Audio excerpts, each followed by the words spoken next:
we talked about PI control and PD control at the motor level. But let's talk about what happens at the robot level. So in this particular case, the end effector of the robot is right here, and let's say I want the end effector to move to a new position, right? Let's say somewhere over here.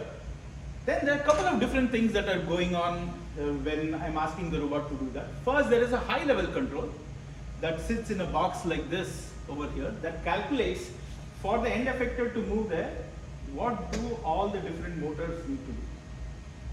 Now let's see if the robot can execute a motion like that.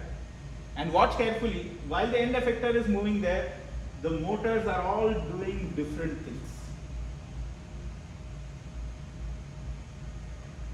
Did you catch that? You might want to rewind and see what each of the 6 motors were doing. And once the motors know what they are supposed to do, there's a lower level control which implements PI or PD control depending on which mode it is in. That is just worrying about whether the motor is rotating the right amount or not, and each one of them have their own independent lower level controller that implements that. And typically in a setup like this, the motors along with the lower level controller is sitting at each of the joints.